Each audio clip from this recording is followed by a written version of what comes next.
Soarele pedepsea Bucureștiul în acea după-amiază de marți, transformând asfaltul într-o oglindă orbitoare care reflecta anxietatea șoferilor blocați în traficul interminabil de pe șoseaua de centură. Radu Ionescu, în vârstă de 42 de ani, își aranja nodul cravatei în timp ce aștepta cu răbdare în Mercedes-Benzul său S650 blindat, aerul condiționat luptându-se cu căldura sufocantă care se infiltra pe la geamuri.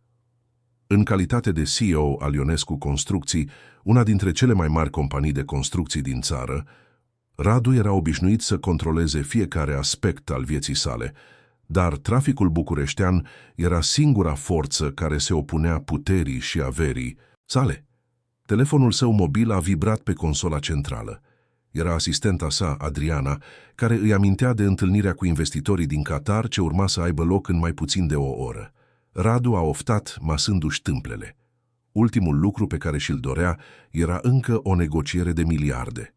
De când o pierduse pe Elena, soția sa, cu 3 ani în urmă, fiecare întâlnire, fiecare semnătură de contract, fiecare extindere a imperiului său imobiliar părea mai goală, mai lipsită de sens. Atunci a văzut-o. La colțul dintre Calea Victoriei și strada Lipscani, o mică siluetă contrasta cu griul metropolei. O fetiță de cel mult 7 ani, așezată într-un scaun cu rotile improvizat, construit din scânduri de lemn brut și roți de cărucior de supermarket. Părul ei închis la culoare și creț-i cădea pe umeri în timp ce ținea o pancartă de carton cu litere copilărești. Am nevoie de ajutor pentru operația mea. Vreau să merg din nou. Radu a observat-o, inițial indiferent.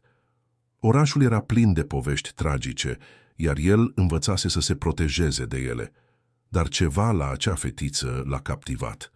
Poate că era felul în care stătea dreaptă, cu o demnitate care surprindea la cineva, atât de tânăr și în condiții atât de precare. Sau poate că era zâmbetul pe care îl oferea fiecărui șofer care trecea, un zâmbet autentic care nu cerea milă, ci împărtășea speranță. Semaforul s-a făcut verde, iar traficul a început să se miște încet. Radu ar fi trebuit să accelereze, să se îndrepte spre întâlnirea sa de milioane. Dar picioarele i-au rămas pe frână. Șoferul din spatele lui a claxonat iritat, dar Radu nici măcar nu a observat. Ochii lui erau ațintiți asupra fetiței, care în acel moment și-a întors capul și privirile lor s-au întâlnit. Era o privire intensă, profundă, care părea să traverseze sticla blindată a mașinii sale și să pătrundă direct în sufletul lui. În ochii acelui copil, Radu nu a văzut tristețe sau disperare, ci o lumină, o determinare care l-a dezarmat complet. Fetița a zâmbit din nou, de data aceasta direct spre el, iar Radu a simțit o strângere de inimă, o senzație pe care nu o mai experimentase de ani de zile. Domnule, șoferul, Ion, l-a întrerupt. Semaforul se va face roșu din nou. Radu a clipit, ca și cum ar fi ieșit dintr-o transă. Da, desigur, să mergem. În timp ce mașina se mișca, nu-și putea lua ochii din oglinda retrovizoare până când mica siluetă a dispărut printre celelalte vehicule. Telefonul a sunat din nou. Era Adriana, acum mai insistentă. Radu, investitorii așteaptă. Ești pe drum? Da, a răspuns el mecanic. Ajung acum. Dar mintea lui era în altă parte, la acel colț de stradă, la acel zâmbet, la acel scaun cu rotile improvizat. Întâlnirea s-a desfășurat într-o ceață pentru Radu. Cifrele, proiecțiile și promisiunile de profit îi răsunau în urechi fără nicio semnificație. În timp ce investitorii din Qatar vorbeau despre noul proiect rezidențial de lux din zona de nord, Radu își imagina fetița de la colțul străzii, își imagina povestea ei, își imagina ce o adusese să ceară ajutor pe stradă în acel fel. Radu? Vocea Adrianei l-a adus înapoi la realitate. Investitorii întreabă despre calendarul construcției. Și-a cerut scuze, a oferit răspunsuri automate și a reușit să încheie întâlnirea cu promisiunea unui nou contract care ar adăuga încă câteva zerouri la averea sa deja impresionantă. Dar, pentru prima dată în cariera sa, zerourile nu i-au adus nicio satisfacție. La ieșirea din clădirea de birouri, Radu a decis să nu se întoarcă la biroul său și nici la apartamentul său de lux din Primăverii. Ion, i-a spus șoferului, Du-mă înapoi pe calea victoriei, la colțul cu strada Lipscani. Ion s-a uitat în oglinda retrovizoare, surprins. Radu Ionescu nu-și schimba niciodată rutina. Domnule, dar următoarele dumneavoastră întâlniri... Anulează tot, a ordonat Radu cu o fermitate care nu admitea discuții. Nu astăzi. Anulează tot. În timp ce mașina se mișca încet prin traficul de după amiază, Radu simțea o anxietate crescândă. Ce va face când o va găsi pe fetiță? Ce va spune? El, care putea negocia contracte de miliarde de lei cu cea mai mare ușurință, se simțea paralizat de simpla perspectivă a unei conversații. Când au ajuns în cele din urmă la colț, inima lui Radu s-a strâns. Locul era gol. Fetița și scaunul ei cu rotile improvizat dispăruseră. I-a cerut lui Ion să facă un tur al cartierului, căutând orice semn al ei, dar era inutil. Bucureștiul era un oraș de 2 milioane de locuitori. O fetiță într-un scaun cu rotile improvizat putea fi oriunde. Domnule, a spus Ion încet, după aproape o oră de căutări zadarnice. Se face târziu, poate că apare doar la anumite ore. Radu a dat din cap, învins, du-mă acasă. În apartamentul de lux cu vedere, panoramică asupra orașului, Radu a încercat să lucreze, dar mintea lui insista să se întoarcă la acel colț de stradă. A deschis o sticlă de whisky foarte scump, dar nu a băut. Doar s-a uitat la lichidul de culoare ambrei, gândindu-se la acea fetiță. Pentru prima dată în 3 ani de când plecase Elena, Radu a simțit altceva în afară de durerea obișnuită și de golul care deveniseră compania sa constantă. A simțit curiozitate, a simțit o conexiune. Nu știa numele fetiței, nu-i știa povestea, nu știa de ce avea nevoie de o operație de 120.000 de lei. Dar știa un lucru, trebuia să o găsească din nou. În acea noapte Radu nu a dormit. A stat în fața ferestrei apartamentului său, privind luminile orașului care nu doarme niciodată, imaginându-și unde ar putea fi fetița cu zâmbetul care reușise să lumineze, chiar și pentru o clipă, întunericul care îi cuprinsese sufletul. Dimineața a luat o decizie neobișnuită pentru un om cu rutina sa metodică. Ion, i-a spus șoferului la urcarea în mașină, astăzi vom lucra de la colțul căii Victoriei cu strada Lipscani. Ion a încruntat din sprâncene, dar nu a pus întrebări. A dat doar din cap și a pornit la drum.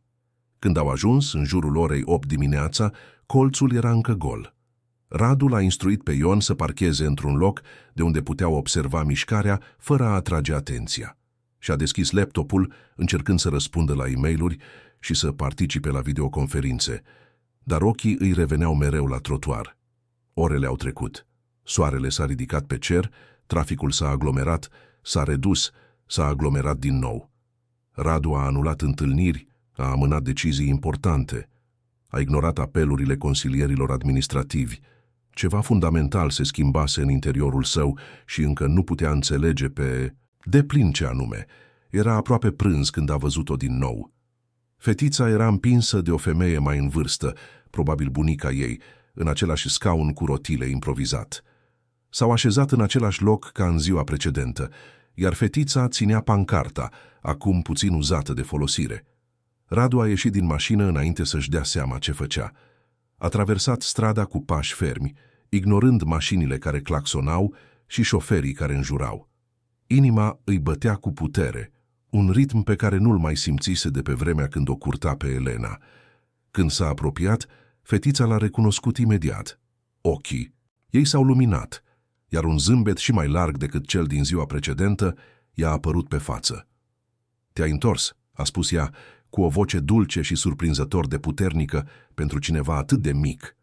Femeia mai în vârstă l-a privit cu neîncredere, trăgând scaunul înapoi, ca și cum ar fi vrut să o protejeze pe fetiță. Radu a îngenunchiat, ajungând la aceeași înălțime cu copilul. "Da, m-am întors. Numele meu este Radu. Și al tău care este?" "Ana," a răspuns ea, fără ezitare.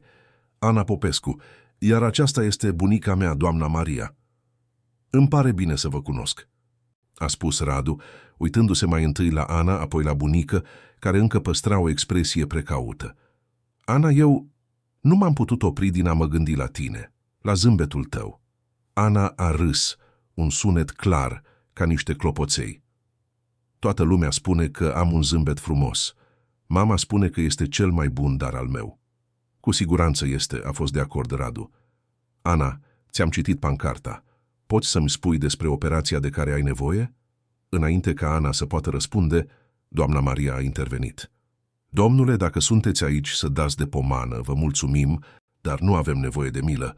Suntem aici pentru că este singura modalitate pe care am găsit-o pentru a atrage atenția asupra cazului Anei noastre. Radu a clătinat din cap. Nu este vorba despre asta. Eu vreau să înțeleg. Vreau să ajut. Doamna Maria l-a studiat pentru un moment lung, ochii ei evaluând fiecare detaliu al costumului său scump, al ceasului său elvețian, al pantofilor săi din piele italiană. Și de ce un om ca dumneavoastră s-ar interesa de operația unei fetițe ca nepoata mea? Radu s-a uitat la Ana, care îl privea cu o curiozitate autentică. Pentru că, ieri când eram blocat în trafic, zâmbetul tău mi-a amintit că încă mai există lucruri importante în această lume. Lucruri pe care banii nu le pot cumpăra. Ana și-a înclinat capul, ca și cum ar fi procesat acele cuvinte. Pari trist, a spus ea, cu o percepție care l-a descumpănit pe Radu. Și tu ai nevoie de un zâmbet? În acel moment, Radu Ionescu, omul care controla un imperiu de miliarde de lei, s-a simțit complet dezarmat de o fetiță de 7 ani într-un scaun cu rotile improvizat. Da, Ana, a răspuns el cu vocea gâtuită de emoție. Cred că... da. După amiază, înainta, în timp ce Radu rămânea îngenunchiat pe trotuarul aglomerat, indiferent la privirile curioase ale trecătorilor. Doamna Maria, după lungi minute de observare tăcută, și-a relaxat în cele din urmă postura defensivă. Dumneavoastră sunteți bunica Anei?" a întrebat Radu încet, abătându-și privirea de la fetiță pentru o clipă. Și unde este mama ei?" Doamna Maria a oftat, iar greutatea anilor părea să se așeze pe umerii ei. Clara, fiica mea, este la muncă. Este femeie de serviciu într-o clădire de birouri din Pipera. Lucrează de la 8 dimineața la 6 seara, de luni până sâmbătă. Duminica mai face munci ocazionale pentru a reuși să strângă niște bani în plus. Radu a simțit o strângere în stomac. În timp ce el negocia contracte de milioane, mama Anei curăța birouri pentru a încerca să adune 120.000 de lei pentru o operație care i-ar schimba viața fiicei sale. Ana, a spus el, întorcându-și atenția spre fetiță, poți să-mi spui despre operația ta? Ce s-a întâmplat cu tine?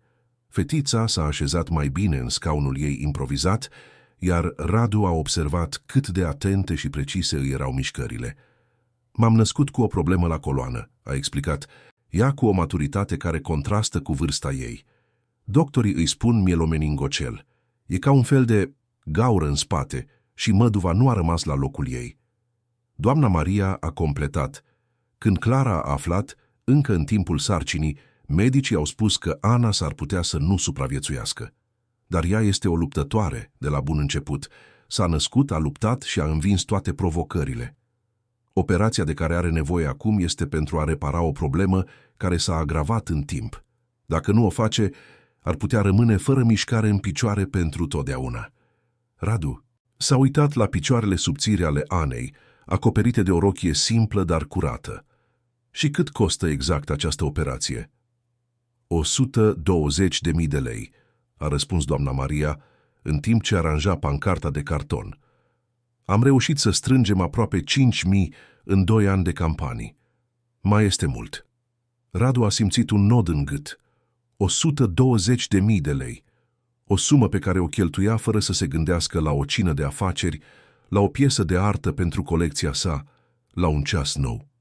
Pentru Clara și doamna Maria reprezenta 2 ani de economii și muncă neobosită. Eu aș vrea să ajut, a spus Radu, simțindu-se nepotrivit cu simplitatea cuvintelor sale în fața magnitudinii situației. Vreau să plătesc pentru operația Anei.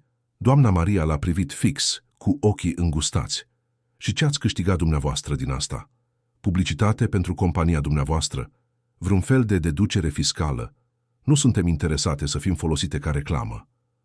Nu este nimic de genul ăsta, a asigurat-o Radu, ridicându-se și așezându-se pe o bancă de beton din apropiere, pentru a nu intimida cu înălțimea sa.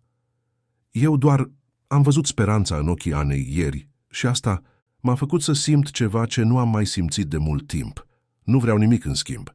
Vreau doar ca ea să aibă șansa de a merge. Ana, care urmărise conversația cu atenție, s-a aplecat în față. Ești bogat?" a întrebat ea, cu curiozitatea tipică copiilor. Radu a ezitat. Da, am destui bani." Atunci poți să-mi cumperi operația?" a continuat Ana, fără ocolișuri. Radu nu s-a putut abține să nu zâmbească.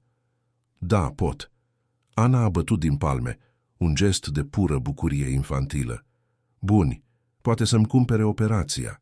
Atunci pot să merg din nou și să alerg și să mă joc la școală." Doamna Maria încă părea sceptică. Domnule, asta este foarte serios. Nu putem accepta bani de la un străin fără... Fără ce? A întrerupt-o Radu încet. Fără să-mi cunoașteți intenția?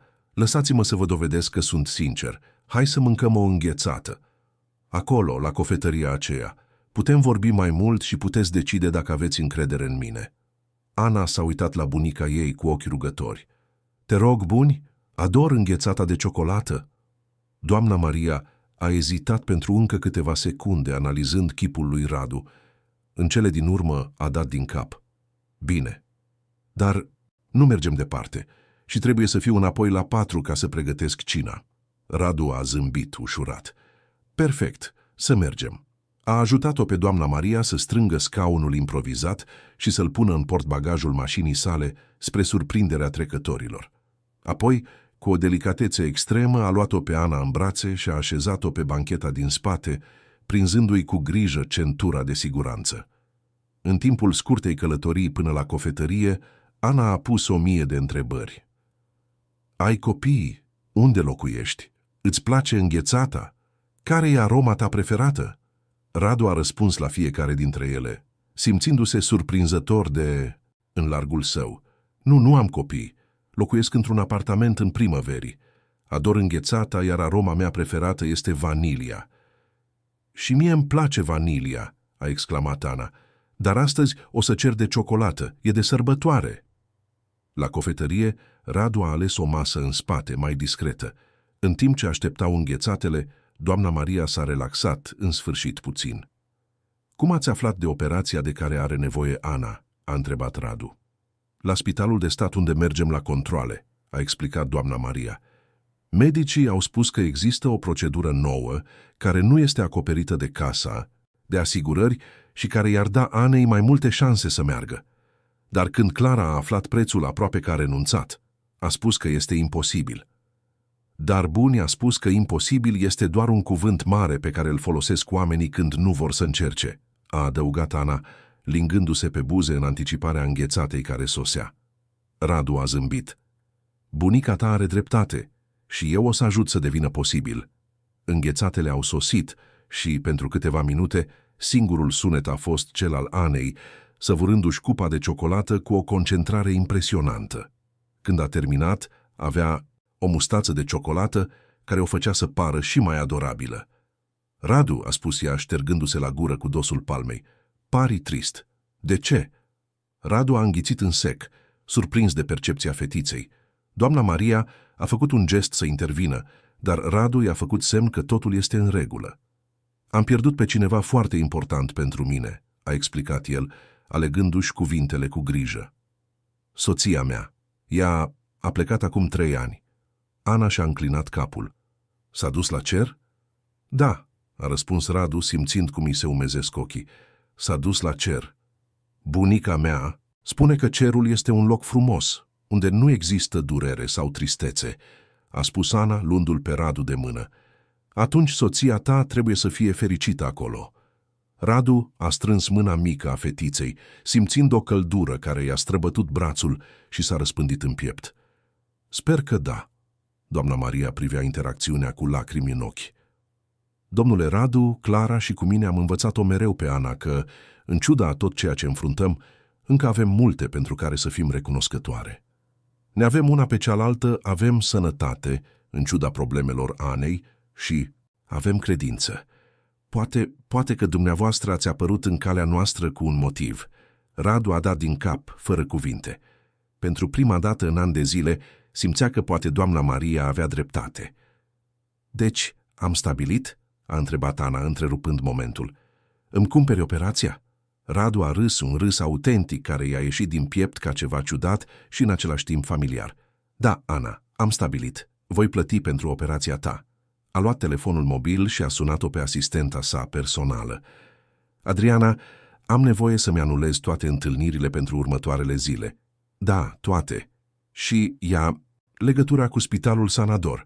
Vreau să programez o consultație cu cel mai bun neurochirurg pe care l-au, cât mai repede posibil." În timp ce vorbea la telefon, Radu a văzut cum ochii doamnei Maria se măreau. Spitalul Sanador? Domnule, asta este foarte scump. Nu avem nevoie de... Este cel mai bun, a întrerupt-o Radu, încheind apelul. Și Ana merită ce e mai bun. Ana a sărit în scaunul ei, atât cât putea. O să am operație la Spitalul Bogaților. Buni, ai auzit? O să pot să merg. Doamna Maria a început să plângă în tăcere, ștergându-și lacrimile cu o batistă uzată. Domnule Radu, eu nu știu cum să vă mulțumesc. Nu trebuie să mulțumiți, a spus Radu, luând nota de plată pe care o lăsase chelnerul pe masă. Eu sunt cel care vă mulțumesc pentru că mi-ați amintit ce contează cu adevărat. La ieșirea din cofetărie, Radu a simțit o transformare petrecându-se în interiorul său. Greutatea pe care o purtase în ultimii 3 ani părea puțin mai ușoară. Golul din pieptul său părea mai puțin adânc. Radu, a spus Ana, în timp ce el o așeza din nou în mașină. Când voi putea să merg, o să alerg și o să-ți dau o îmbrățișare foarte strânsă. Radu a simțit o lacrimă curgându-i pe obraz și a șters-o rapid. Aștept cu nerăbdare asta, Ana. La întoarcerea spre colțul străzii, Radu a pus o întrebare care i-a venit brusc în minte. Ana, mergi la școală? Expresia fetiței s-a întunecat. Nu, școala de lângă casa mea nu are rampă sau baie adaptată. Mama a încercat să mă înscrie la alta, mai departe, dar nu a reușit să găsească transport adecvat. Așa că învăț acasă, cu cărțile pe care mi le face rost bunica. Radu a simțit o indignare crescând în interiorul său. Un oraș ca Bucureștiul, cu toată bogăția și resursele sale, nu putea oferi educație adecvată unui copil ca Ana. Asta se va schimba, a promis el, cu o fermitate care l-a surprins pe el însuși. Voi asigura că vei avea cea mai bună educație posibilă. Când au ajuns la colț, Clara, mama Anei, îi aștepta deja neliniștită. Era o femeie tânără, nu cu mult peste 30 de ani, cu ochi obosiți, dar hotărâți, purtând o uniformă de femeie de serviciu. Mamă, unde ați fost? M-am îngrijorat, a spus Clara alergând spre ele. Ochii ei s-au fixat pe Radu, iar o expresie de neîncredere i-a apărut imediat pe față. Cine este acest om? Mamă, el este Radu, a explicat Ana entuziasmată. O să-mi cumpere operația. Clara s-a uitat de la Radu la doamna Maria, căutând explicații. Să-ți cumpere operația? Ce se întâmplă aici? Doamna Maria a explicat rapid, în timp ce Clara continua să-l privească pe Radu cu scepticism. Când povestea s-a terminat, Clara s-a apropiat de el cu mâinile în șolduri. Domnule, nu știu cine sunteți și ce vreți, dar nu suntem interesate de caritate. Fiica mea nu este un proiect filantropic pentru a umple buzunarul vreunui om de afaceri în căutare de publicitate. Radu a respectat atitudinea Clarei. Vedea în ea aceeași forță pe care o vedea și în Ana. Doamnă Clara, înțeleg perfect neîncrederea dumneavoastră, dar vă asigur că nu există niciun interes comercial aici, doar o dorință sinceră de a ajuta. De ce? L-a provocat Clara. De ce, fiica mea? Există mii de copii nevoiași în acest oraș. Radu s-a uitat la Ana, care urmărea conversația cu atenție. Pentru că ieri, când eram în trafic, zâmbetul fiicei dumneavoastră m-a făcut să simt ceva ce uitasem de mult timp.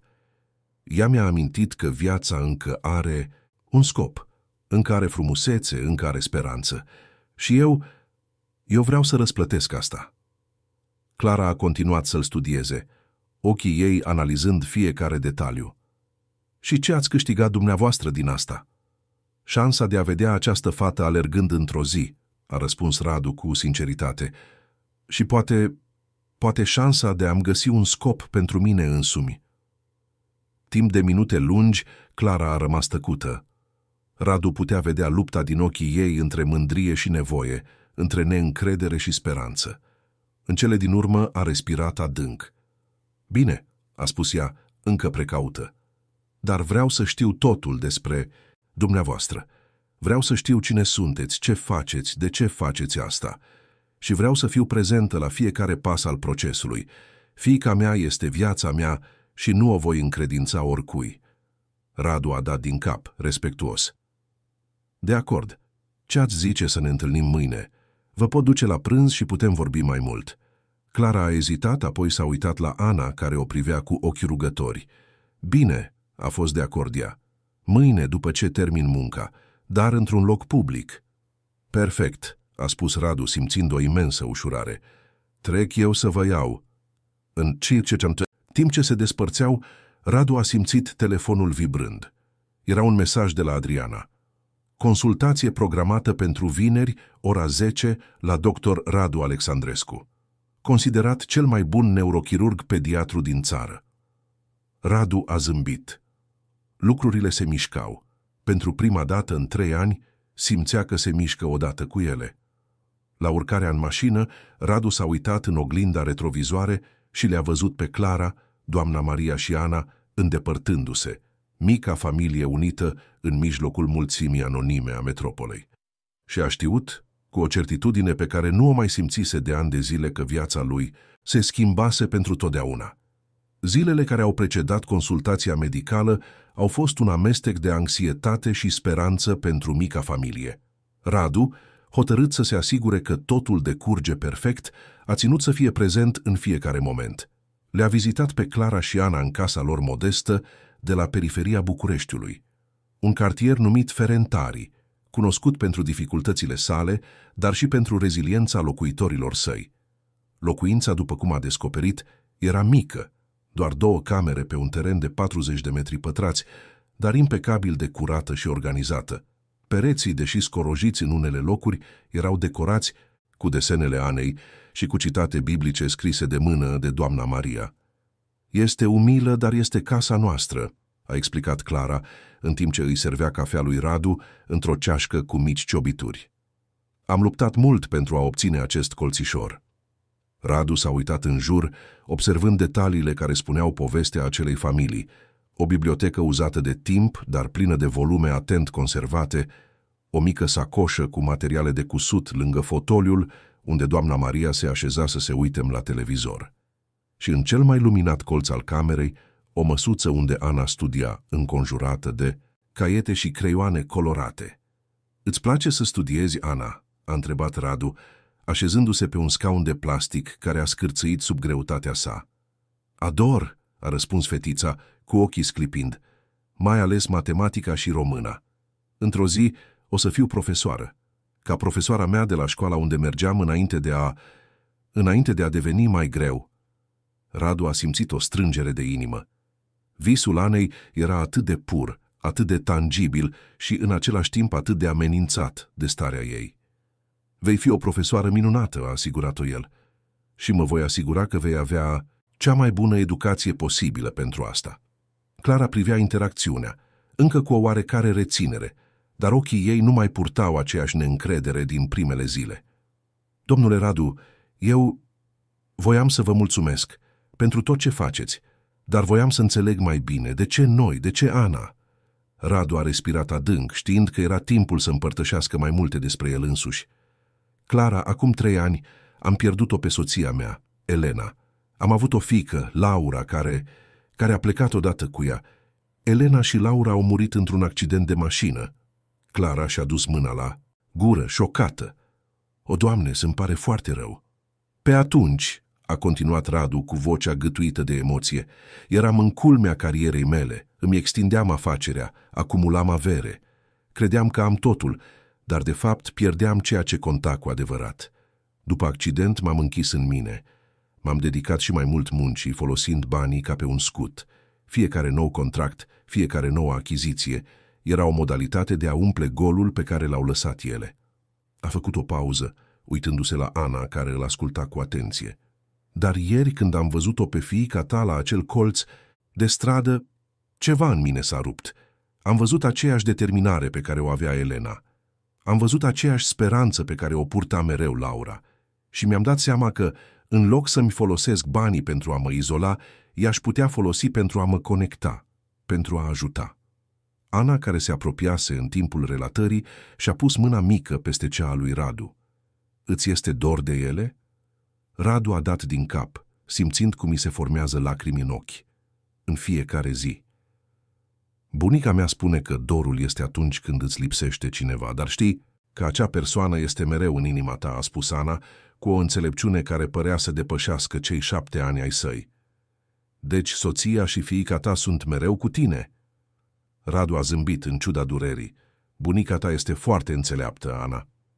În acel moment, Radu și-a dat seama că împărtășirea durerii sale i-a alinat o parte din ea. Și în același timp simțea o conexiune tot mai mare cu acea familie, care cu câteva zile înainte era formată din străini compleți. În dimineața consultației, Radu a ajuns devreme la casa familiei. A adus o mașină adaptată, închiriată, special pentru ocazie, cu spațiu pentru scaunul cu rotile al Anei și scaune confortabile pentru Clara și doamna Maria. Sunteți gata pentru ziua cea mare?" a întrebat el, încercând să-și ascundă propria anxietate. Ana, îmbrăcată cu cea mai bună rochie a ei, o rochie simplă, albastră, cu flori, pe care Clara o păstrase pentru ocazii speciale, a dat din cap entuziasmată. Sunt puțin emoționată, dar mai mult nerăbdătoare. Oare doctorul o să spună că pot să merg în curând?" Vom afla," a spus Radu, ajutând-o să urce în mașină. Dar indiferent de rezultat, suntem împreună în asta, da?" Da," au răspuns Ana și Clara la unison. Spitalul Sanador l-a impresionat chiar și pe Radu, obișnuit cu luxul. Arhitectura modernă, curățenia impecabilă, eficiența personalului medical, totul emana excelență. Dar pentru Clara și doamna Maria, care nu fuseseră niciodată într-un spital privat, mediul era aproape intimidant. E foarte frumos," a șoptit doamna Maria, în timp ce așteptau în sala de consultație a doctor Radu Alexandrescu. Pare un hotel de lux." Clara a rămas tăcută, ținând strâns mâna Anei, ochii ei examinând fiecare detaliu cu un amestec de admirație și teamă. Când doctor Alexandrescu i-a chemat în cele din urmă, Radu a simțit cum inima îi accelerează. Medicul, un bărbat de vârstă mijlocie cu ochelari, cu rame subțiri și un zâmbet cald, a examinat-o pe Ana cu atenție și profesionalism. Deci, domnișoară Ana, a spus el, după ce a revizuit analizele anterioare, am înțeles că ești aici pentru a discuta despre o operație corectivă pentru mielomeningocelul tău. Este corect? Ana a dat din cap, cu ochii mari, și a țintit asupra medicului. Da, domnule doctor, vreau foarte mult să merg. Doctor Alexandrescu a zâmbit. Și eu vreau foarte mult să te ajut să atingi acest obiectiv. Analizele tale arată că acest caz este complex, dar operabil. Operația ar implica eliberarea structurilor nervoase comprimate și stabilizarea coloanei. Este o procedură delicată, cu riscuri, ca orice operație, dar cu o rată de succes de aproximativ 80% în cazuri ca al tău. Clara a strâns mâna Anei, chipul ei o mască de emoții conflictuale. Și care ar fi riscurile, domnule doctor? Medicul s-a întors spre Clara cu o expresie serioasă, dar plină de compasiune. Principalele riscuri ar fi infecția, sângerarea excesivă și, în cazuri rare, posibilitatea de leziuni suplimentare ale nervilor. Dar vreau să subliniez că echipa noastră este extrem de experimentată și luăm toate precauțiile posibile pentru a minimiza aceste riscuri. Radu a intervenit. Dr. Alexandrescu, având în vedere vârsta Anei și starea ei actuală, care ar fi prognosticul dacă nu ar face operația? Medicul a oftat. Din păcate, fără intervenție, este probabil ca Ana să piardă progresiv funcția deja limitată pe care o are la picioare. În plus, ar putea dezvolta alte complicații legate de această afecțiune. Ana, care rămăsese tăcută în timpul explicațiilor medicale, a vorbit în cele din urmă. Domnule doctor, dacă fac operația, când voi putea să merg? Doctor Alexandrescu a îngenunchiat pentru a ajunge la înălțimea ei. Ana, operația este doar primul pas. După procedură vei avea nevoie de multă fizioterapie, dedicare și răbdare.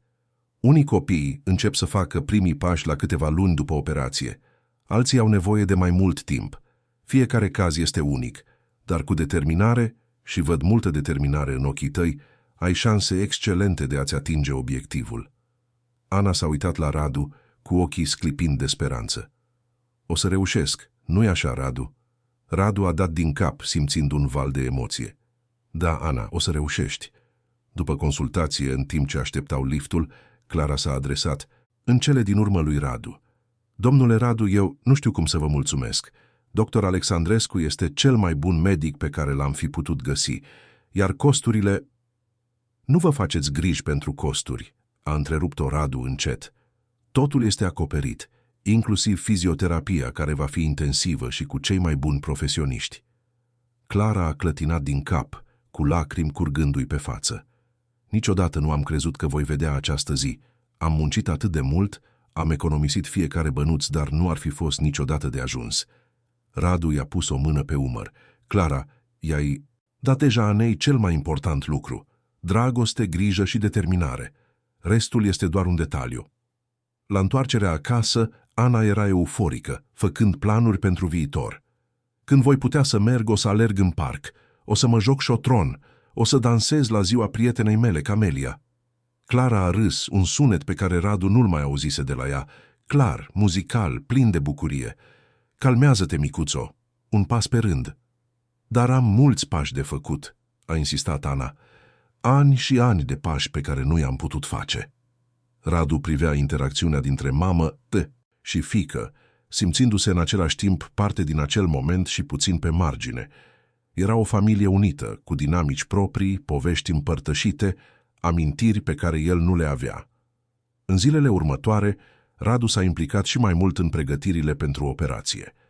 A vorbit îndelung cu echipa medicală, s-a asigurat că Ana va avea cea mai bună rezervă disponibilă și chiar a angajat un nutriționist pentru a pregăti un plan alimentar special pentru recuperare. Dar, pe măsură ce data operației se apropia, Radu a observat o schimbare la Clara. Era mai tăcută, mai retrasă. Într-o seară, în timp ce vizita familia, a găsit-o stând singură pe mica verandă privind luminile orașului. Clara, e totul în regulă?" a întrebat el, așezându-se cu grijă pe un scăunel lângă ea. Clara a oftat, fără să-l privească. Mi-e teamă, Radu. Mi-e teamă de operație, de riscuri. Mi-e teamă să nu-mi pierd fiica." Radu i-a pus o mână peste a ei. Înțeleg, dar doctor Alexandrescu este excelent. Șansele sunt foarte favorabile." Nu e doar asta," a continuat Clara, întorcându-se în cele din urmă spre el. Ochii ei erau roșii, ca și cum ar fi plâns. Mi-e teamă de ce urmează. Mi-e teamă că totul este prea frumos pentru a fi adevărat. Mi-e teamă că atunci când Ana va merge, tu vei pleca." Radu a simțit o strângere de inimă. Clara, nu voi pleca." Cum poți fi sigur?" l-a provocat ea. Ești un om bogat, cu o viață plină de angajamente și responsabilități. Noi suntem doar o deviere în drumul tău." Radu a respirat adânc, alegându-și cuvintele cu grijă. Clara, înainte să vă cunosc, viața mea era goală. Mă trezeam, mergeam la muncă, mă întorceam într-un apartament tăcut, dormeam și o luam de la capăt a doua zi. Banii nu mi-aduceau fericire, doar distragere. Dar acum mă trezesc gândindu-mă cum este Ana. Merg la muncă, dar mintea mea este aici cu voi. Mă întorc în apartamentul meu, dar îmi lipsesc conversațiile, râsetele, chiar și grijile. Nu sunteți o deviere, Clara, sunteți drumul." Clara l-a privit timp de minute lungi, ochii ei examinându-i chipul ca și cum ar fi căutat semne de sinceritate. În cele din urmă, o lacrimă i-a curs pe obraz. Sper că spui adevărul, Radu, pentru că Ana, ea deja s-a atașat foarte mult de tine și eu încep să mă atașez." Radu a simțit ceva mișcându-se în pieptul său, ceva ce nu mai simțise de pe vremea Elenei. Și eu mă atașez de voi, a recunoscut el, mai mult decât aș fi crezut vreodată posibil. În ajunul operației, Radu a vizitat din nou familia. Ana era nerăbdătoare, dar și speriată.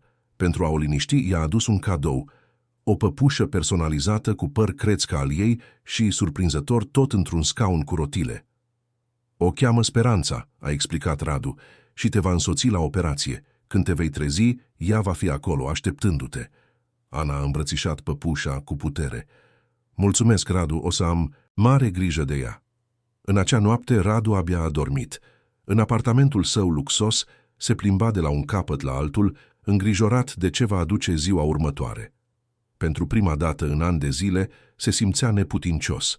Putea cumpăra cel mai bun tratament medical, putea asigura cei mai buni profesioniști, dar nu putea controla rezultatul. Nu putea garanta că totul va fi bine. Dimineața, era la spital înainte de ora 6. Când Clara, doamna Maria și Ana au ajuns, el deja vorbise cu doctor Alexandrescu, verificase toate pregătirile și se asigurase că totul este perfect. Despărțirea la ușa sălii de operație a fost emoționantă. Ana, deja sedată, a fost dusă de echipa medicală, în timp ce Clara și doamna Maria plângeau în tăcere. Radu a rămas alături de ele, oferindu-le sprijin tăcut. Orele de așteptare au fost chinuitoare. Radu a încercat să lucreze pe laptop, să răspundă la e-mailuri, să ia decizii de afaceri, dar mintea lui era complet concentrată pe acele uși închise, în spatele cărora viața unei fetițe și poate și a lui era transformată. În cele din urmă, după 5 ore care au părut o veșnicie, dr. Alexandrescu a apărut încă purtând uniforma chirurgicală. Operația a fost un succes complet, a anunțat el cu un zâmbet obosit. Am reușit să eliberăm compresiunea nervoasă și să stabilizăm coloana. Ana este la recuperare, se trezește bine. Clara s-a prăbușit în brațele lui Radu, suspinând de ușurare. Doamna Maria a îngenunchiat mulțumindu-i lui Dumnezeu cu voce tare.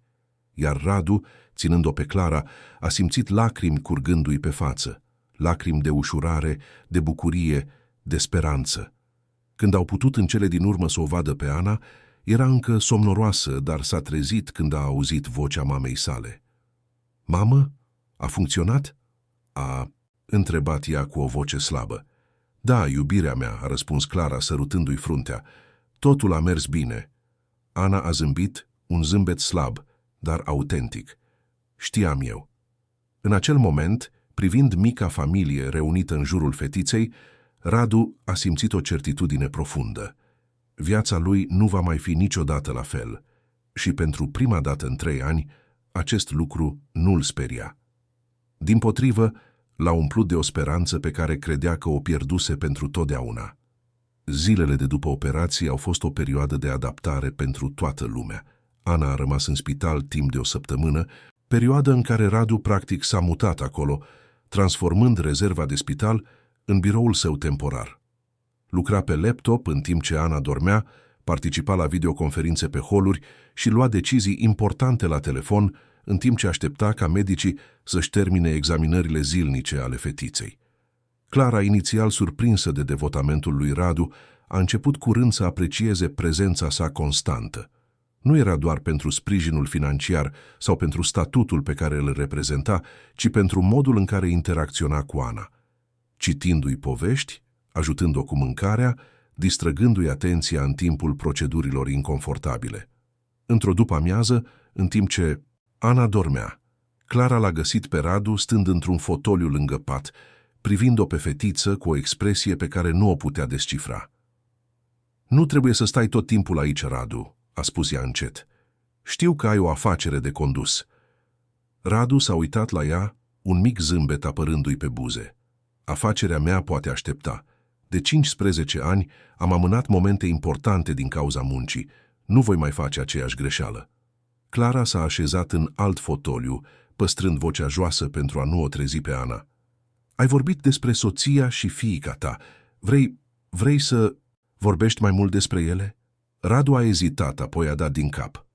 Elena era incredibilă. Ne-am cunoscut la facultate. Ea studia arhitectura, eu ingineria. Era cea mai creativă persoană pe care am cunoscut-o vreodată. Vedea frumusețe în orice, în cele mai neașteptate locuri. Avea un râs contagios, un mod de a vedea lumea care m-a făcut mai bun. A făcut o pauză, cu ochii pierduți în trecut. Și Laura, fiica noastră, era ca mama ei, dar cu încăpățânarea mea. A râs încet. Avea doar 6 ani când au plecat. Iubea cai, desenele animate și să ajute oamenii. chiar și mică, se îngrijora mereu de ceilalți. Clara asculta în tăcere, simțind greutatea durerii în fiecare cuvânt al lui Radu. Îmi pare rău pentru pierderea ta, Radu. Nici nu-mi pot imagina... Nimeni nu-și poate imagina, a întrerupt-o el încet. Este ceva ce te schimbă pentru totdeauna. Înveți să trăiești cu durerea, cu golul, dar niciodată nu depășești cu adevărat. S-a uitat la Ana, care se mișca în somn. Când am văzut-o pe Ana la acel colț de stradă, a fost ca și cum timpul s-ar fi oprit. Am văzut aceeași determinare în ochii ei pe care o vedeam la Elena, aceeași speranță pe care o vedeam la Laura. Și mi-am dat seama că, în loc să las durerea să mă definească, aș putea onora memoria lor ajutând o altă fetiță să aibă o șansă. Clara și-a întins mâna și a pus-o peste cea a lui Radu. Ar fi mândre de tine, Radu, de ceea ce faci pentru Ana. Radu a dat din cap, simțind o lacrimă curgându-i pe obraz. Sper că da. Când Ana a fost în cele din urmă externată, Radu pregătise deja totul. A angajat o asistentă medicală particulară pentru primele zile acasă, a cumpărat un pat de spital adaptat pentru camera Anei și chiar a renovat mica baie a familiei pentru a o face mai accesibilă. Radu, asta e prea mult, a protestat Clara, văzând transformările din casa modestă. Nu trebuia să faci toate astea. Am vrut, a răspuns el simplu. Ana merită cel mai bun confort posibil în timpul recuperării. Fizioterapia a început la 2 săptămâni după operație. Radu a angajat-o pe cea mai bună fizioterapeută de copii din București, dr. Mariana Constantinescu, o femeie energică și extrem de competentă, care a fost imediat fermecată de determinarea Anei. Fetița asta este o luptătoare, i-a spus Mariana lui Radu după prima ședință. Cu dedicarea ei și sprijinul familiei, nu văd de ce nu și-ar atinge obiectivul. Radu asista la fiecare ședință de fizioterapie, învățând împreună cu Ana exercițiile, încurajând-o în momentele dificile, sărbătorind fiecare mic progres. Clara și doamna Maria participau și ele activ, transformând exercițiile în jocuri, creând un mediu de sprijin și bucurie. În timpul uneia dintre aceste ședințe, Ana, cu ajutorul Marianei și sprijinită de bare paralele, a reușit să stea în picioare pentru prima dată. Momentul a fost magic. Ana, tremurând, dar zâmbind, s-a uitat la Radu cu ochii strălucind. Stau în picioare, Radu, stau în picioare. Radu a simțit cum inima îi explodează de emoție. S-a apropiat cu grijă, îngenunchind pentru a ajunge la înălțimea ei. Da, stai, și ești superbă. Ana a râs, apoi i-a întins mâna. Vrei să mă ajuți să fac primul meu pas? Radu s-a uitat la Mariana, care a dat din cap cu un zâmbet. Apoi i-a oferit brațul Anei, care l-a prins cu putere. Împreună au făcut primul pas șovăielnic. A fost doar o mișcare mică, ezitantă, dar reprezenta un univers de posibilități. Clara și doamna Maria plângeau îmbrățișate, în timp ce Mariana înregistra momentul pe tableta ei.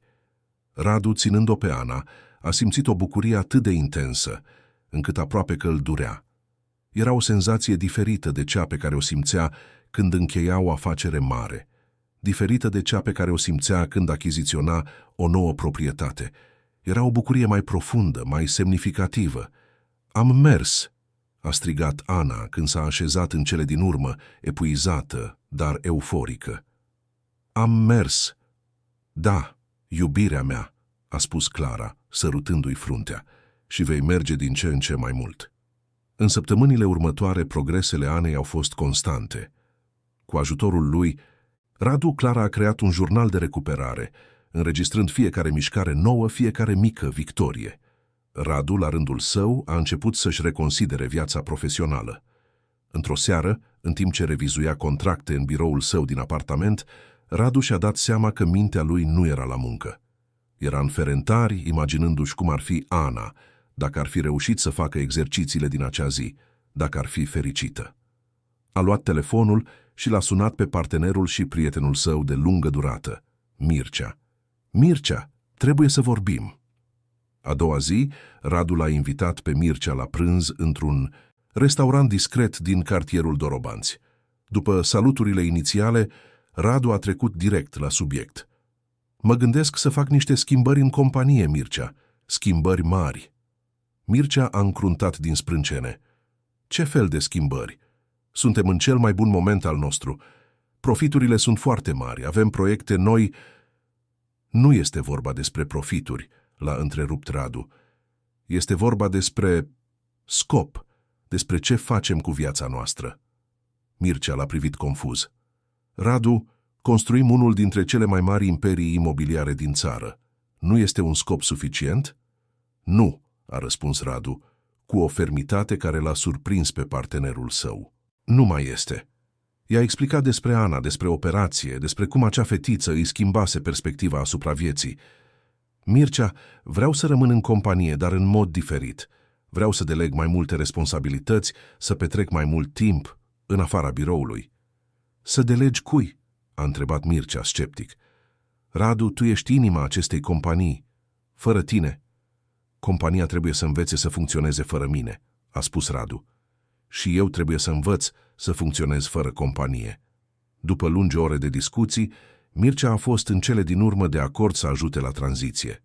Nu înțelegea complet schimbarea lui Radu, dar îi respecta decizia. În lunile următoare, Radu și-a reorganizat viața profesională. A transferat o parte din responsabilitățile sale lui Mircea și unei noi echipe de manageri pe care i-a instruit el însuși. Și-a redus drastic orele de muncă, dedicând cea mai mare parte a timpului său Anei și recuperării ei. Clara, la rândul ei, a început să viseze din nou, cu siguranța financiară pe care i-o oferea Radu și cu progresul vizibil al Anei, și-a permis să se gândească la propriul viitor. Întotdeauna am vrut să fiu profesoară, i-a mărturisit ea lui Radu într-o seară, în timp ce o priveau pe Ana făcându-și exercițiile. Dar când s-a născut Ana cu problemele ei, a trebuit să renunț la studii pentru a munci și a avea grijă de ea. Radu s-a uitat la ea văzând pasiunea din ochii ei. Și de ce nu ai relua acum? Cu ajutorul Doamnei Maria pentru a avea grijă de Ana și cu stabilitatea pe care o avem, Clara a clătinat din cap. Este prea târziu. Am aproape 35 de ani. A trecut mult timp de când nu am mai studiat. Niciodată nu este prea târziu să-ți urmezi visele, Clara, a insistat Radu. Și dacă ai nevoie de ajutor pentru a te întoarce la studii, poți conta pe mine. Clara l-a privit surprinsă. Ai face asta pentru mine? Aș face, a răspuns el, fără ezitare. Ți-ai dedicat viața îngrijirii Anei. Acum este rândul tău să ai grijă de tine. În aceeași săptămână, Radu a căutat cursuri de pedagogie la universitățile din apropiere, descoperind că existau opțiuni de cursuri serale, care i-ar permite Clarei să continue să aibă grijă de Ana în timpul zilei. Când i-a prezentat informațiile Clarei, aceasta a fost emoționată. Eu nu știu dacă pot, a spus ea, nesigură. A trecut atât de mult timp de când am studiat. Poți, Clara, i-a asigurat-o Radu, și te voi ajuta la fiecare pas. Cu încurajarea lui Radu și sprijinul Doamnei Maria, Clara s-a înscris în cele din urmă la un curs de pedagogie la o universitate privată. Era înfricoșător să se întoarcă la studii după atâția ani, dar și extrem de entuziasmant. Ana, la rândul ei, adora ideea. Mama mea o să fie profesoară, ca mine, sărbătorea ea. O să fim profesoare împreună. Dinamica familiei a continuat să evolueze. Radu petrecea din ce în ce mai mult timp la casa din Ferentari, devenind parte integrantă a rutinei familiei. O ajuta pe Ana cu temele, vorbea cu doamna Maria despre rețetele ei, discuta cu Clara despre cursurile ei de la universitate. Într-o seară, în timp ce toți se uitau la televizor în mica sufragerie, Ana, care deja reușea să facă câțiva pași cu ajutor, s-a apropiat de Radu și s-a așezat în poala lui. Radu, a spus ea cu voce joasă, poți să fii tăticul meu împrumutat? Radu a simțit cum inima îi se oprește pentru o clipă. S-a uitat la Clara, care privea scena cu lacrimi în ochi. Tătic împrumutat, a întrebat el, cu vocea gâtuită de emoție. Da, a explicat Ana, pentru că nu ești tăticul meu adevărat, dar ai grijă de mine ca și cum ai fi.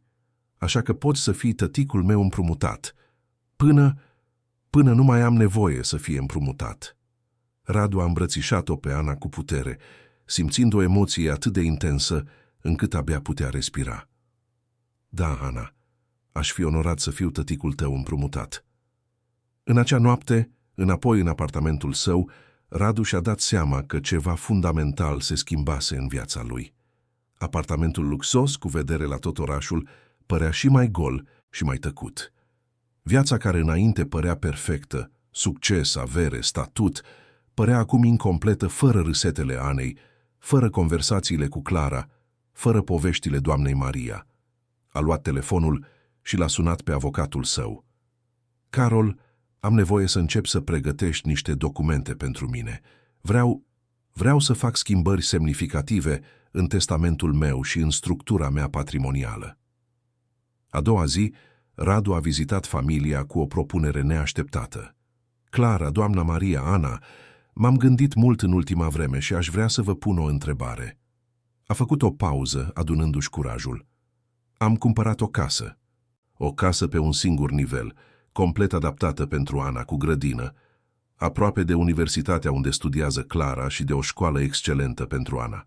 Și aș vrea să vă invit să locuiți cu mine, ca o familie. Clara, doamna Maria și Ana l-au privit șocate. Să locuim cu tine? A bâiguit Clara. Dar de ce? Pentru că nu mai vreau să fiu doar tăticul împrumutat, a răspuns Radu cu voce fermă. Vreau să fac parte din viața voastră în fiecare zi. Vreau să mă trezesc cu zgomotele unei case. Vreau să ajut la teme, vreau să împărțim mesele, vreau să construim o viață împreună. Ana a fost prima care a reacționat, sărind atât cât putea de bucurie. O să locuim cu Radu? O să avem o casă cu grădină? Clara s-a uitat la Radu cu ochii plini de lacrimi. Ești sigur de ceea ce ceri, Radu? Noi suntem foarte diferiți de tine. Viața noastră. Tocmai de aceea vreau, a întrerupt-o el. Viața voastră are ceva ce a mea nu are. Căldură, dragoste, scop. Și cred că împreună putem construi ceva și mai bun. Doamna Maria, care până atunci rămăsese tăcută, a vorbit în cele din urmă. Dumnezeu lucrează în moduri misterioase, fetele mele. Uneori ne trimite îngeri deghizați în oameni de afaceri. Clara a zâmbit printre lacrimi. Bine, Radu, acceptăm. În acel moment, în timp ce îmbrățișa mica familie care devenise centrul universului său, Radu Ionescu, omul care controla un imperiu de miliarde, s-a simțit în cele din urmă cu adevărat bogat. Mutarea în noua casă a reprezentat un nou început pentru toți. Situată într-un cartier select din zona de nord a Bucureștiului, reședința era spațioasă, modernă și, cel mai important, complet adaptată nevoilor Anei. Rampe line înlocuiau treptele, coridoarele largi permiteau accesul ușor pentru scaunul cu rotile, iar grădina proiectată de un peisagist renumit includea alei accesibile și o zonă de joacă adaptată. E ca un vis, a șoptit Clara, intrând pentru prima dată în casă. Ana, în scaunul ei cu rotile, se învârtea în cercuri în mijlocul sufrageriei cu ochii sclipind de entuziasm. Uite buni, am o cameră doar a mea și o fereastră mare care dă spre grădină, exclama ea, explorând fiecare spațiu cu curiozitatea tipică copiilor. Doamna Maria, mai reținută, dar la fel de emoționată, se plimba prin casă, atingând suprafețele netede, deschizând uși, examinând fiecare detaliu. Niciodată nu mi-am imaginat că voi locui într-un loc ca acesta, a spus ea cu lacrimi curgându-i în tăcere pe față. Radu privea reacția lor cu un zâmbet. Aceasta este casa voastră acum, casa noastră. Adaptarea însă nu a fost la fel de simplă ca mutarea fizică. Primele zile au fost marcate de un amestec de emoții, bucurie pentru noua viață, dar și o oarecare ezitare, un sentiment de neapartenență din partea Clarei și a doamnei Maria. Mă simt ca o vizitatoare într-un hotel de lux, i-a mărturisit Clara lui Radu într-o seară, în timp ce o privea pe Ana, dormind în noua ei cameră. Mi-e teamă să nu sparg ceva, să nu fac ceva greșit. Radu a îmbrățișat-o pe la spate, cu blândețe. Clara, aceasta este casa ta. Nu există reguli, nu există moduri corecte sau greșite de a trăi aici. Vreau să vă simțiți în largul vostru, să faceți din acest loc un cămin. Și cum facem asta? A întrebat Clara, vocea ei trădându-i nesiguranța. Punând fotografiile voastre pe pereți, a răspuns Radu, aducându-vă lucrurile, cărțile, amintirile, gătind mâncărurile voastre. făcând din acest spațiu al nostru. În zilele următoare, Radu a ajutat familia să personalizeze casa. Împreună au ales culori pentru pereți, au cumpărat mobilă care reflecta gustul Clarei și al doamnei Maria și au umplut rafturile cu cărțile pe care le prețuiau atât de mult. Ana, desigur, a avut libertate totală să-și decoreze camera cum a vrut, umplând pereții cu desenele și posterele trupei ei preferate. Treptat, casa a început să pară mai puțin o vitrină dintr-o revistă de arhitectură și mai mult un cămin. Mirosul prăjiturilor doamnei Maria a umplut bucătăria, râsetele Anei au răsunat pe coridoare, iar discuțiile despre cursurile de pedagogie ale Clarei au devenit parte din rutină. Radu, la rândul său, s-a adaptat la un nou mod de viață. Se trezea cu zgomotele casei, cafetiera pornind de vreme, pașii doamnei Maria pe hol, vocea Anei chemând pe cineva. Participa activ la treburile casnice, învățând să gătească câteva rețete simple cu doamna Maria, ajutând-o pe Ana cu temele, ascultând-o pe Clara vorbind despre cursurile ei. Într-o după-amiază, în timp ce o ajuta pe Ana cu exercițiile de fizioterapie în grădină, Radu a primit un telefon neașteptat. Era de la spital, informându-l că au găsit o compatibilitate pentru o procedură experimentală care ar putea beneficia un alt copil cu o afecțiune similară cu a Anei. Există o fetiță de 6 ani, Sofia, a explicat medicul la telefon. Părinții ei nu au resurse pentru tratament. Mi-am amintit de dumneavoastră din cauza cazului Anei și m-am gândit să... Radu nu l-a lăsat să termine. Vreau să acopăr toate costurile și vreau să cunosc familia. După ce a închis, Radu a împărtășit informația cu Clara și doamna Maria. Mă gândeam, poate putem face mai mult, să ajutăm alți copii ca Ana. Clara l-a privit admirativ. Ai făcut deja atât de mult, Radu, mai mult decât ne-am fi putut imagina. Nu este suficient, a răspuns el. Sunt atât de mulți alți copii, atât de multe alte familii care trec prin ce ați trecut voi. Eu am resursele, capacitatea de a ajuta și acum, cu voi, am și motivul. În acea seară la cină, Radu și-a prezentat ideea. Mă gândesc să creez o fundație, o organizație dedicată ajutorării copiilor cu nevoi medicale speciale, în special cei cu afecțiuni ortopedice și neurologice. Ana, care până atunci stătuse tăcută, a bătut cu mâna în masă. Putem să-i spunem Fundația Speranța, ca păpușa mea. Radu a zâmbit. Mi-a plăcut numele Ana, Fundația Speranța. Clara și doamna Maria au susținut cu entuziasm ideea. Și astfel, în lunile următoare, Radu s-a dedicat creării Fundației Speranța. A angajat o echipă experimentată pentru a gestiona operațiunile de zi cu zi, dar a păstrat controlul strategic, implicându-le pe Clara și doamna Maria în deciziile importante. Fundația a crescut rapid. În mai puțin de un an ajutase deja 10 de copii să obțină tratamente medicale, operații și terapii care altfel ar fi fost inaccesibile pentru familiile lor. Radu și-a folosit rețeaua de contacte pentru a strânge donații, a organizat evenimente caritabile și chiar a convins alți oameni de afaceri să contribuie la cauză. Clara, deja absolventă a facultății de pedagogie, a preluat coordonarea programului educațional al fundației, creând un sistem de sprijin școlar pentru copiii asistați. Doamna Maria, cu înțelepciunea și experiența ei, a devenit un fel de consilier informal, oferind sprijin emoțional familiilor. Ana, la rândul ei, a devenit imaginea fundației. Povestea ei de depășire a inspirat donatori și voluntari, iar ea participa frecvent la evenimente, împărtășind zâmbetul ei contagios și determinarea ei de neclintit. Recuperarea Anei a continuat să progreseze. Cu ajutorul constant al fizioterapeutei Mariana și sprijinul necondiționat al familiei, ea reușea deja să meargă pe distanțe scurte, fără ajutor, folosind doar o mică cârjă pentru echilibru. Într-o zi nu voi mai avea nevoie de asta, spunea ea referindu-se la cârjă. Voi alerga și voi sări ca prietenele mele. Visul ei de a frecventa o școală normală s-a împlinit în cele din urmă. Radu a găsit o instituție de învățământ privată excelentă, nu departe de casă, care avea infrastructură completă pentru elevii cu nevoi speciale. Ana, inițial emoționată, s-a adaptat rapid, făcându-și prieteni și fermecând profesorii cu inteligența și personalitatea ei captivantă. Este totul atât de diferit de școala de acasă, i-a spus ea lui Radu într-o zi, la întoarcerea de la cursuri.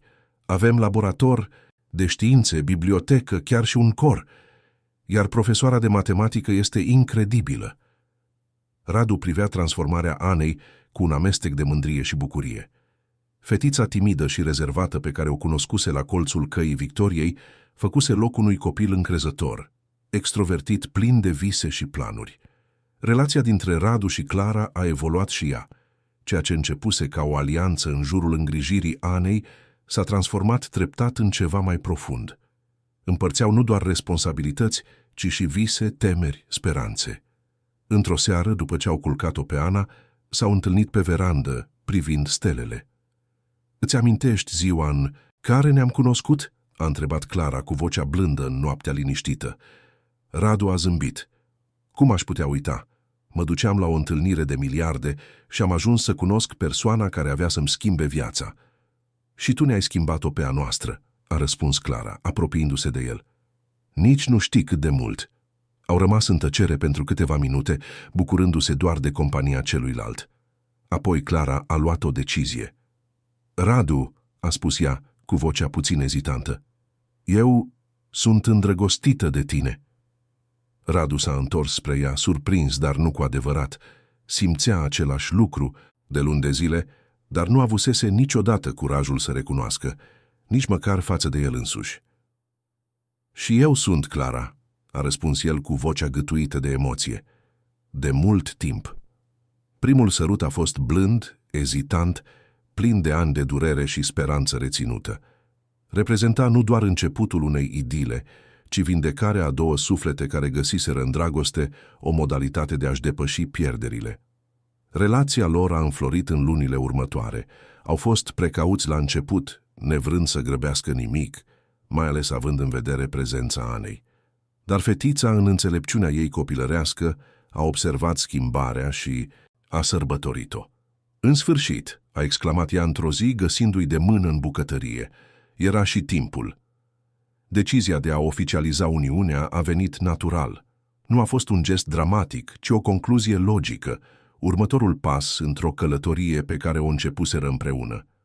"Vreau să fiți familia mea legal," le-a spus Radu Clarei și Anei într-o seară la cină.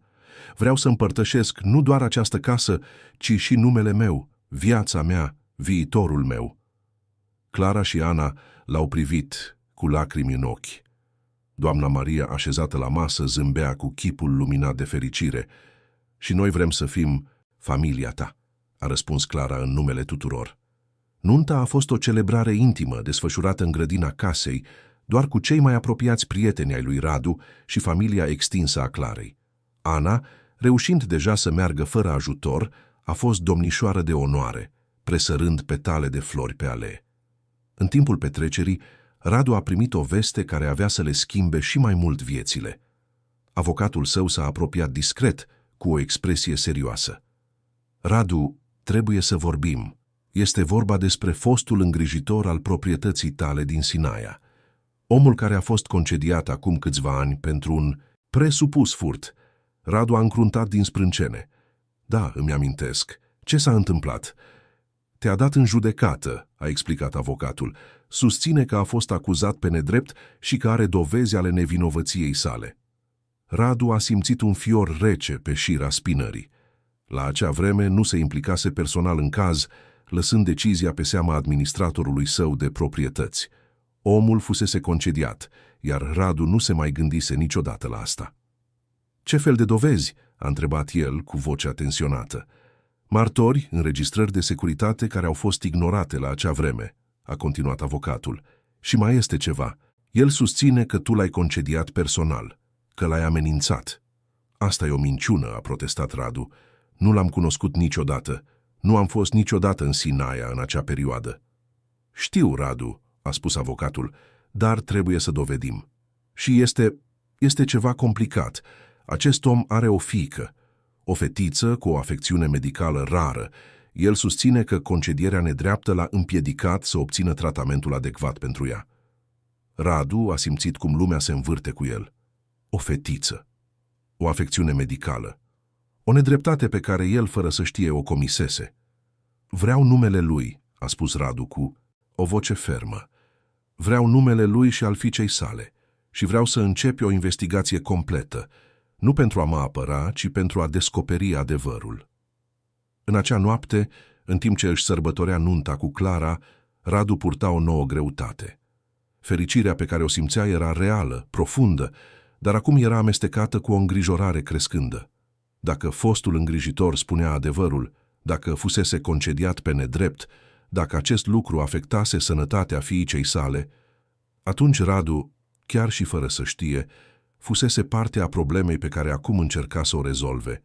Privindu-le pe Clara și Ana, râzând și dansând în grădina luminată, Radu și-a făcut o promisiune. Va descoperi adevărul indiferent de cost și dacă exista o nedreptate de corectat, o va corecta. Nu pentru că trebuia să-și curețe conștiința, ci pentru că era lucrul corect de făcut. Pentru că asta îl învățaseră Ana, Clara și doamna Maria, că adevărata bogăție nu stă în a acumula, ci în a dărui, nu în a poseda, ci în a împărți, nu în a trăi pentru sine, ci pentru ceilalți. Lunile următoare au fost de investigații intense și descoperiri. Radu a angajat o echipă de avocați și investigatori particulari pentru a examina minuțios cazul fostului îngrijitor din Sinaia, un om pe nume Ion Popa. Piesele au început să se potrivească într-un mod pe care Radu l-a considerat aproape karmic. Administratorul de proprietăți responsabil pentru concediere la acea vreme, un om pe nume Richard Negrescu, fusese concediat ani mai târziu pentru delapidare, un detaliu care trecuse neobservat în viața agitată a lui Radu. Investigația a dezvăluit că Richard, pentru a-și acoperi propriile furturi, plantase dovezi pentru a-l incrimina pe Ion. Presupusul furt care justificase concedierea lui Ion fusese de fapt o invenție a lui Richard pentru a distrage atenția de la propriile sale nereguli. Ion, un om umil și muncitor cu un cazier curat, fusese victima perfectă. Aspectul cel mai devastator al poveștii însă era fiica lui Ion, Sofia. Ea se născuse cu o malformație congenitală rară și complexă care îi afecta coloana și picioarele, o afecțiune extrem de dificil de tratat și care necesita intervenții medicale costisitoare și constante. Cu concedierea nedreaptă și pata de pe reputația sa, Ion se luptase să găsească un loc de muncă stabil, ceea ce l-a împiedicat să obțină asigurarea de sănătate și resursele necesare pentru tratamentul adecvat al Sofiei. Este aceeași afecțiune pe care o avea Laura, i-a spus Radu Clarei într-o seară, cu vocea grea de emoție. Aceeași boală rară care mi-a luat fiica. Clara l-a îmbrățișat, simțind greutatea durerii lui. Radu, nu este vina ta, nu știai. Dar era compania mea, a răspuns el vinovat. Era responsabilitatea mea. Eram atât de concentrat pe extinderea imperiului meu, pe a acumula mai mult, încât am fost orb la nedreptatea care se întâmpla chiar sub nasul meu. Am devenit genul de om pe care l-am disprețuit întotdeauna. Revelația l-a zguduit profund pe Radu. El, care acum se vedea ca un salvator, un binefăcător, a fost forțat să se confrunte cu faptul că, la un moment dat în viața sa, indiferența și goana sa după profit distruseseră viața unei familii. Ironia era amară. El încerca să o salveze pe Ana, în timp ce compania sa, fără știrea lui, o condamnase pe Sofia. Trebuia să facă mai mult decât să plătească o despăgubire. Avea nevoie de o răscumpărare reală. Radu a cerut o întâlnire cu Ion și Sofia. Întâlnirea a fost stabilită într-o cafenea neutră, un loc simplu și discret. Ion a sosit primul, un bărbat slab cu chipul marcat de dificultăți, dar cu ochi care încă păstrau o scânteie de demnitate. Sofia, care avea 8 ani, era într-un scaun cu rotile modern, dar ochii ei erau la fel de vii și plini de speranță ca ai Anei. "Domnule Ionescu," a spus Ion, cu vocea tensionată, fără să se ridice. "Nu credeam că veți veni." "Am venit să-mi cer scuze, Ion," a spus Radu, așezându-se la masă fără ocolișuri. "Și să vă spun că ați fost victima unei mari nedreptăți. O nedreptate comisă de compania mea și prin extensie de mine." Ion l-a privit surprins, neîncrezător. "Scuzele nu plătesc facturile medicului. Nu dau înapoi anii pe care i-am pierdut. Știu, a fost de acord Radu, și de aceea nu sunt aici doar pentru a-mi cere scuze. Sunt aici pentru a repara lucrurile. În primul rând, compania mea va emite o notă publică clarificând situația dumneavoastră, curățându-vă numele.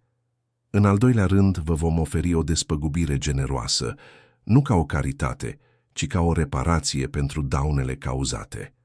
A făcut o pauză, uitându-se la Sofia, care îl privea cu curiozitate. Și în al treilea rând, și cel mai important, Fundația Speranța va acoperi toate costurile tratamentului Sofiei. O vom duce la cei mai buni specialiști. Ne vom asigura că are toate șansele posibile. Ion s-a uitat la Radu, cu ochii umplându-i-se de lacrimi pe care se lupta să nu le verse. De ce?" a întrebat el cu vocea gâtuită. După toate astea, de ce?" Pentru că fiica dumneavoastră îmi amintește de a mea," a răspuns Radu cu vocea tremurândă. Și pentru că am învățat pe calea cea mai grea că nu există bogăție mai mare decât viața pe care o putem atinge. Am eșuat față de dumneavoastră și Sofia în trecut, Ion, nu voi mai eșua din nou." În acel moment, Ana, care așteptase, în mașină cu Clara, a intrat în cafenea. Insistase să vină. Când a văzut-o pe Sofia, un zâmbet i-a luminat fața. A mers până la masă, cu pașii încă puțin instabili, dar fermi. "Bună," a spus Ana, întinzându-i mâna Sofiei. "Eu sunt Ana. Într-o zi. Și eu eram într-un scaun cu rotile. Acum pot să merg. Și într-o zi vei putea și tu." Sofia s-a uitat la Ana, cu ochii mărindu-i-se de admirație. "Pe bune?" "Pe bune," a răspuns Ana. "Și până când vei putea, putem fi prietene. Îți arăt desenele mele. Te învăț să faci brățări." Ion privea interacțiunea. Dintre fete și în cele din urmă, lacrimile pe care se luptase atât de mult să le rețină, i-au curs liber. S-a uitat la Radu și, pentru prima dată, ochii lui nu mai aveau neîncredere, ci doar recunoștință. "Mulțumesc, domnule Ionescu," a spus el, cu vocea șoptită. "Cu adevărat?" "Te rog, spune-mi, Radu," a spus el, întinzându-i mâna lui Ion. "De astăzi suntem o familie." Povestea răscumpărării lui Radu și a nedreptății împotriva lui Ion s-a răspândit rapid. Radu nu a încercat să ascundă scandalul. Dimpotrivă, l-a folosit ca pe o platformă pentru a vorbi despre responsabilitatea socială corporativă și despre importanța de a privi dincolo de profituri. A apărut la o emisiune de televiziune populară, nu pentru a-și promova compania, ci pentru a spune povestea lui Ion și a Sofiei și pentru a anunța o nouă inițiativă a Fundației Speranța. Un program de identificare și sprijinire a familiilor care, la fel ca cea a lui Ion, fuseseră nedreptățite de sisteme corporative defectuoase. Răspunsul a fost imens și pozitiv. Donațiile pentru fundație au crescut exponențial. Alte companii au urmat exemplul lui Radu, implementând programe de verificare etică și sprijin comunitar. Ceea ce începuse ca un act de răscumpărare personală s-a transformat într-o mișcare socială. Tratamentul Sofiei a început la scurt timp după aceea. Medicii au confirmat că, deși cazul ei era extrem de complex, exista speranță. Operațiile și fizioterapia urmau să fie lungi și dificile, dar Sofia, inspirată de forța Anei, a înfruntat totul cu un curaj care i-a surprins pe toți. Ana și Sofia au devenit prietene de nedespărțit. Împreună au devenit simbolul Fundației Speranța, reprezentând reziliența, speranța și puterea prieteniei. Ana, acum în vârstă de 10 ani, era o fată încrezătoare și carismatică, care ținea frecvent discursuri la evenimentele fundației, încurajând alți copii să nu renunțe niciodată la visele lor. La 5 ani de la prima întâlnire la colțul Căii Victoriei, Fundația Speranța a organizat cel mai mare eveniment de gală al său. Sărbătorirea celei de-a 5-a aniversări a organizației a avut loc într-un hotel elegant din București și a avut prezența unor oameni de afaceri, celebrități, politicieni și, cel mai important, a familiilor care fuseseră ajutate de fundație. Radu a urcat pe scenă, nu ca CEO al Ionescu Construcții, ci ca președinte al Fundației Speranța. Alături de el se aflau Clara, acum o directoare respectată a programului educațional al fundației, și Ana, o adolescentă elegantă și articulată. "Acum 5 ani," a început Radu, cu vocea răsunând prin sala plină, Eram un om bogat, dar sărac cu duhul. Aveam tot ce puteau cumpăra banii, dar pierdusem ceea ce conta cu adevărat. Apoi, într-o după-amiază de trafic în București, o fetiță cu un zâmbet care putea lumina lumea mi-a arătat că adevărata bogăție nu este în buzunarul nostru, ci în inima noastră. A făcut o pauză, ochii lui întâlnind-o pe Ana. Ana, tu și mama ta m-ați salvat și în acest proces m-ați ajutat să salvez alte persoane. M-ați ajutat să răscumpăr greșeli din trecutul meu și să construiesc un viitor mai bun pentru mulți. Apoi a făcut un gest spre cealaltă parte a scenei, unde se aflau Ion și Sofia. Ion, care acum lucra ca administrator al fermei Refugiu a fundației, un loc unde copiii în tratament puteau avea contact cu natura, era mândru. Sofia, acum în vârstă de 13 ani, stătea în picioare folosind doar o mică orteză pentru echilibru, cu un zâmbet radiant pe față. Aceasta este Sofia, a continuat Radu. Ea m-a învățat că răscumpărarea nu stă în a șterge trecutul, ci în a folosi lecțiile acestuia pentru a construi un viitor mai bun. Ea și familia. Ei m-au învățat despre iertare și despre forța incredibilă a spiritului uman. Ana a luat apoi microfonul. Când eram mică, visam să merg. Astăzi visez la o lume în care toți copiii, indiferent de condițiile lor, să aibă șansa de a-și urma visele. Fundația Speranța este primul pas, dar avem nevoie de mai mult, avem nevoie de voi toți. Publicul a aplaudat în picioare, mulți cu lacrimi în ochi. Povestea lui Radu, Ana, Clara, Ion și Sofia devenise o legendă modernă în București, o poveste despre transformare, răscumpărare și puterea de neclintit a iubirii și compasiunii. După eveniment, familia s-a reunit într-un apartament de hotel. Mica familie care începuse într-o casă umilă din Ferentari includea acum oameni noi, povești noi, conexiuni noi. Doamna Maria, acum cu sănătatea mai fragilă, dar cu spiritul la fel de puternic ca întotdeauna, stătea într-un fotoliu privindu-i pe toți cu un zâmbet de satisfacție. Dumnezeu chiar lucrează în moduri misterioase, a spus ea, mai mult pentru sine decât pentru ceilalți. A luat durerile noastre și le-a transformat în bucurie. A luat lacrimile noastre și le-a transformat în speranță. Radu a îmbrățișat-o pe Clara, care își sprijinea capul pe umărul lui. Ana și Sofia stăteau pe jos, împreună, râzând și planificând următoarea campanie a fundației. Ion se uita la fiica sa, cu inima revărsându-se de o recunoștință pe care nu știa că o poate simți. În jurnalul său, în acea noapte, Radu a scris cuvintele finale ale unui capitol din viața sa pe care nu și-l imaginase niciodată că îl va scrie. Am crezut că o salvez pe Ana, dar ea și mama ei m-au salvat pe mine. Am crezut că răscumpăr o greșeală din trecutul meu, ajutând-o pe Sofia, dar ea a fost cea care m-a învățat adevăratul sens al răscumpărării.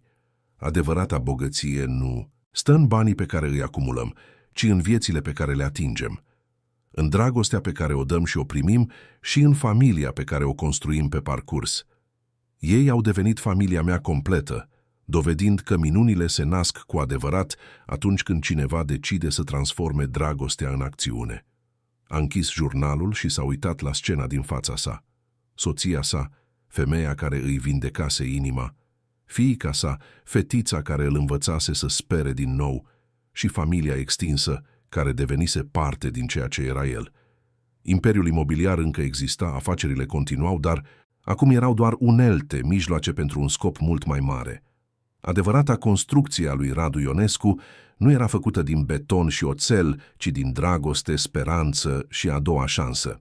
Și astfel, povestea care a început cu un om singuratic blocat în trafic și o fetiță într-un scaun cu rotile improvizat, s-a transformat într-o mărturie a puterii transformatoare a compasiunii, o dovadă că chiar și în cea mai gri și impersonală metropolă, un singur act de bunătate poate crea valuri de schimbare care ating nenumărate vieți, construind o moștenire mult mai durabilă decât orice clădire sau avere. Dacă această poveste v-a atins inima, imaginați-vă puterea pe care o are fiecare dintre noi de a face o diferență.